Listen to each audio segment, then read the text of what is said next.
Bon alors, quoi de neuf chez les islamophobes? Aujourd'hui, on va parler de Fergan Aziari qui a été invité chez des apologètes chrétiens. Bon, si je peux les appeler ainsi. En tout cas, voilà, ce sont des prosélytes chrétiens. Ça, c'est un fait.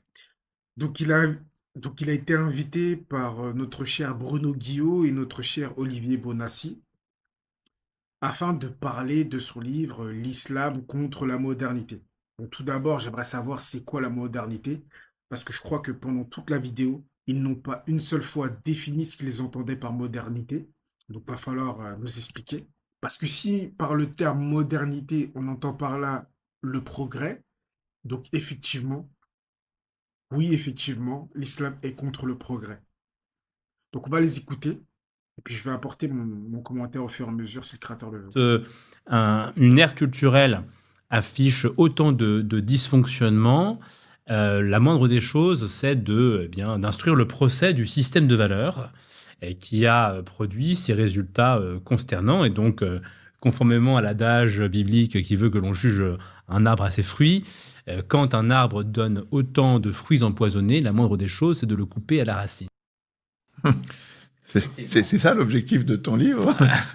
Ben oui, c'est-à-dire que je suis convaincu avec Ernest Renan que les musulmans sont les premières victimes de l'islam et que donc le meilleur service qu'on puisse leur rendre, c'est de les émanciper de leur religion. Et donc moi, je pense qu'il faut simplement arrêter. Ok, donc il veut faire apostasier les musulmans. Soit. Mais pour leur proposer quoi? L'athéisme? C'est ça la question. C'est tu veux leur proposer quoi à la place? L'athéisme, puisque toi t'es pas chrétien, donc je pense que tu es athée, et donc toi tu leur proposes l'athéisme. Donc en fait tu leur proposes la technologie, le confort matériel, le matérialisme, et au final le rien en fait. En gros tu leur proposes rien, parce que la finalité c'est le néant. Donc tu leur proposes rien. Donc tu leur dis abandonnez votre croyance en tout pour venir croire en ma croyance au rien. Ça n'a aucun sens. Ça n'a absolument aucun sens. Et d'ailleurs, je ne sais pas ce que tu reproches aux pays musulmans. En fait, c'est pas clair. En fait, c'est jamais clair ce qu'ils racontent. Tu leur reproches quoi? Tu leur reproches quoi? Tu leur reproches qu'ils ne sont pas assez à la pointe de la technologie? Tu leur reproches quoi? De ne pas être des leaders mondiaux? Mais s'ils étaient des leaders mondiaux, tu pleurais toute la journée que la charia est instaurée partout. Enfin, en fait, je ne comprends pas en fait. On ne comprend rien. On ne comprend absolument rien de ce qu'ils veulent ces gens. Te parler aux musulmans comme s'ils étaient des enfants attardés, en manifestant cette condescendance qui consiste à partir du principe qu'ils seraient incapables d'entendre un discours critique. Moi, je pense qu'il faut effectivement interpeller la raison et l'esprit critique des musulmans et leur demander une chose très simple. Demandez-vous pourquoi vous êtes en Europe. Demandez-vous pourquoi vous ou vos ancêtres, vous avez ressenti le besoin de... Alors ça aussi, je voulais relever ce biais que Fergan a tout le temps. J'ai l'impression qu'il l'a. Il l'affirme pas, mais moi j'ai l'impression qu'il a ce biais. Bon, peut-être que je lui fais un procès d'intention, je ne sais pas, mais en tout cas, moi je pense qu'il a ce biais. Ce biais de se dire que tous les musulmans, la majorité des musulmans sont en Occident. Or, c'est faux. Il n'y a pas plus de 4% des musulmans mondiaux qui sont en Occident, qui résident en Occident. Il n'y a pas plus de 4%. Tout le reste, ils sont dans leur pays. Donc c'est cette espèce de biais qui consiste à faire croire et à croire que la majorité des musulmans sont en Occident, c'est faux. C'est quelque chose de faux.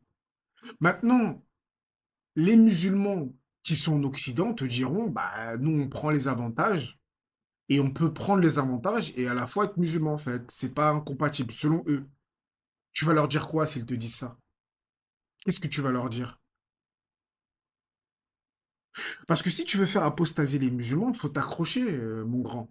Faut t'accrocher. C'est pas en leur parlant du mariage d'Aïcha et de l'esclavage, tu vas les faire apostasier. Au pire, tu feras apostasier des musulmans qui étaient déjà des apostats qui s'ignoraient. Mais au pire, selon ta propre stratégie, tu vas radicaliser des gens. Bon, mais je pense que tu n'utilises pas cette stratégie. Je pense que tu es plus intelligent que ces débilos qui parlent du mariage d'Aïcha matin, midi, soir. Pour moi, ceux qui parlent du mariage d'Aïcha matin, midi, soir, c'est les gens qui ont une intelligence inférieure, selon moi. Ou soit s'ils ont une intelligence normale ou supérieure, Ce sont des gens qui se servent de ça pour faire de l'argent, tout simplement. Mais si vraiment ils sont convaincus par leur truc et tout, c'est qu'ils sont vraiment débiles. Parce que les athées intelligents, ils rigolent d'eux. Ils se moquent d'eux. C'est ça la réalité.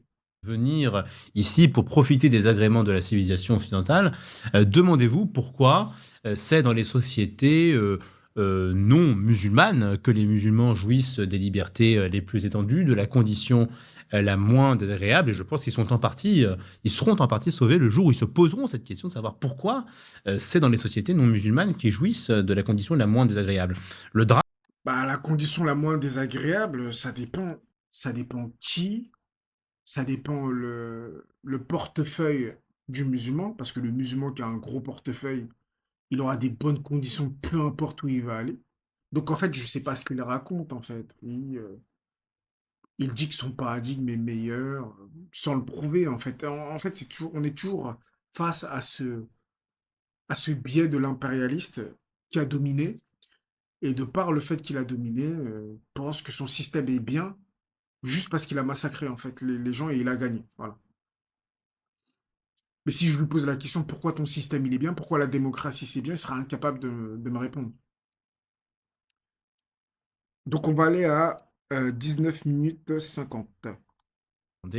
Alors, donc, en fait, on voit ce qui se passe, c'est que tu fais une critique globale documentée et bien expliquée.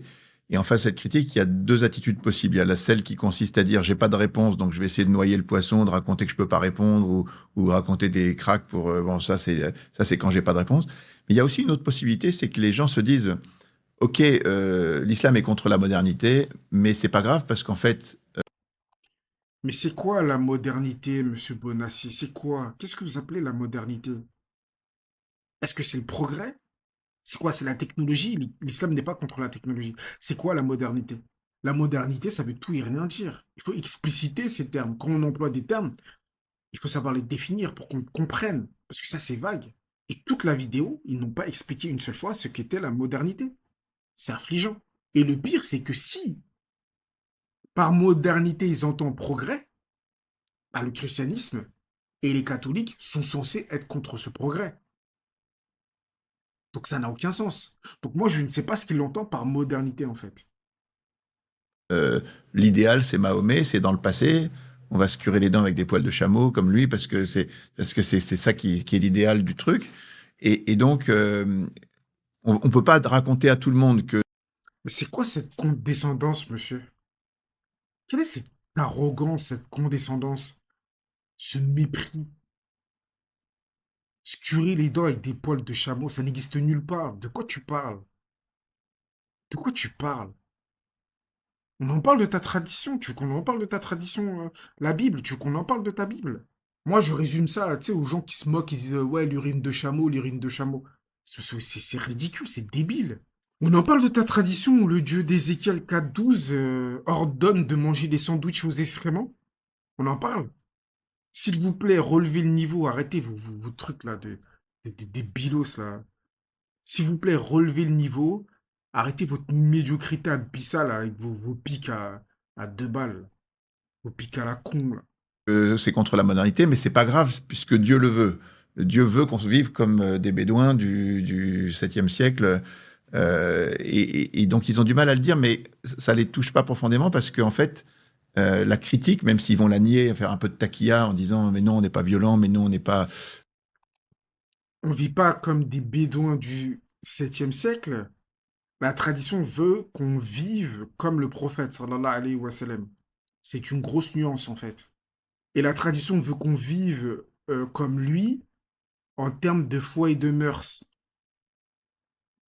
C'est ça qu'elle privilégie la tradition. Pas ce que vous dites. Bande d'ignards. Vous êtes des ignares finis de toute façon. Moi je le dis, vous êtes des ignares finis. Mais méchant et on n'est pas expansionniste et on n'est pas non plus contre la modernité. Si, on est expansionniste. Oui, oui, oui. L'islam est expansionniste. Il n'y a pas de souci avec ça. Et j'ai aucun souci et aucun problème à dire que l'islam est expansionniste. Et d'ailleurs, la vérité est expansionniste. Si elle ne veut pas être expansionniste, c'est que c'est pas la vérité. C'est aussi simple que ça. En fait, ils pensent, en leur fort intérieur, ils disent si, si, on est contre, Mais c'est pas grave parce que Dieu le veut. Je pense qu'il y a plusieurs réponses à apporter à cela. Premièrement, effectivement, développer une approche historico-critique du fait islamique, c'est-à-dire utiliser les outils que la science met à notre disposition pour démonter complètement le récit islamique qui ne tient pas face aux évidences. C'est-à-dire qu'on sait aujourd'hui que le Coran, évidemment, n'est pas un texte divin, que c'est un texte On sait aujourd'hui que le Coran n'est pas un texte divin. Et comment tu le sais? Ça m'intéresserait de savoir. Voilà, parce que tu places une affirmation comme ça, sans preuve et tout, euh, ça me laisse pantois, hein. Cette affirmation me laisse pantois. J'ai envie de savoir, j'ai envie de comprendre pourquoi tu tiens de tels propos, hein. de l'Antiquité tardive, qui compile développer une approche historico-critique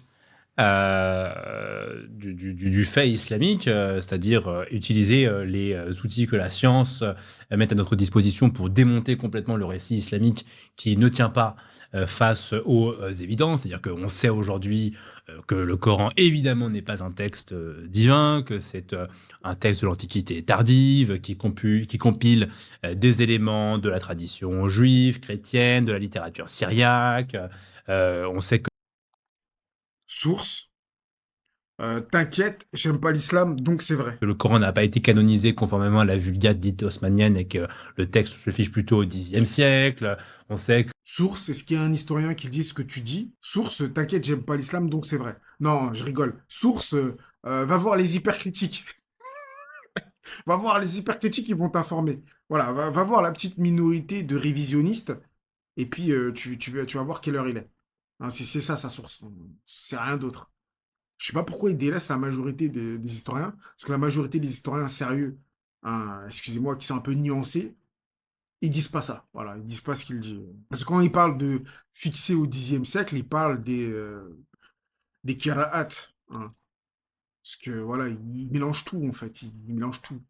La majorité des historiens te disent que le manuscrit de Birmingham, donc celui de Hoffman, a été fixé au 7e siècle en fait. Donc on parle du squelette. C'est le squelette, le rasm, euh, il est daté du 7e siècle. Voilà. Donc je ne sais pas ce qu'il raconte lui. Mais ce rasm, il permettait des différentes lectures, donc différentes kiraët. Et les kiraët ont été entre guillemets standardisés au 10e siècle. Parce qu'il y en avait beaucoup en fait avant. Voilà. Donc Moujahid en a standardisé 7, en référence aux 7 ahruf. Donc pour ceux qui ne savent pas, bah, renseignez-vous sur ce que c'est. Et au final, c'est passé à 12, si je dis pas de bêtises, pour voilà, pour pas faire de confusion entre les ahruf et les qira'at, tout simplement. 12, 10, je ne sais plus combien. Bref, en tout cas, voilà. Mais ça, c'est pas le Coran, le texte coranique ne s'est pas fixé au 10e siècle. Il raconte n'importe quoi, ce monsieur. Il raconte n'importe quoi. Et il est écouté. Les gens, ils l'écoutent. Ils boivent ses paroles. Ils disent, oh, magnifique, trop bien. Trop bien, il connaît l'islam et tout. Tout ce qu'il dit, c'est factuel. Là, les deux chrétiens, là, ils sont là, ouais, magnifique, ouais, c'est sûr. Ah, ils défoncent l'islam. Allez, allez, allez, ils défoncent l'islam. Parce que s'il faisait un travail historico-critique du christianisme, bah, il s'amuserait, là. Là, pour le coup, il va vraiment s'amuser. Pour le coup, là, pour le coup, il va vraiment, mais vraiment s'amuser. Mais bon, bah, là, il est invité, il faut bien qu'il fasse le lèche-bot des chrétiens. Excusez-moi du terme. Mais c'est ce qu'il a fait hein, pendant tout l'interview, quoi. Donc, ouais, sur ce, hein, je vous dis à la prochaine, pour une prochaine vidéo, si le créateur le veut, bien sûr. Abonnez-vous, mettez un j'aime pour soutenir mon travail. Ça vous coûte rien. Abonnez-vous, mettez un j'aime. Je vois pas où est la difficulté, les gars. On s'abonne, on met un petit j'aime, on booste la vidéo, on commente. N'hésitez pas, dites, voilà, dites tout ce que vous pensez. Je suis vilain pas beau, je suis trop nul, je me trompe, faire gagner le meilleur, ou tu as raison, oui, c'est vrai, ou des critiques nuancées. Voilà, dites tout ce que vous voulez. Dans le respect, bien sûr. Et oui, je tiens à préciser aussi, hein, tous ceux qui insultent mon prophète, tous ceux qui insultent mon créateur, leurs commentaires seront bien évidemment effacés, hein. Et les utilisateurs pourront même être invisibles. Si vraiment là, je suis de mauvais poil. Alors, si vraiment je suis de mauvais poil, j'invisibilise l'utilisateur. Donc sur ce, à la prochaine.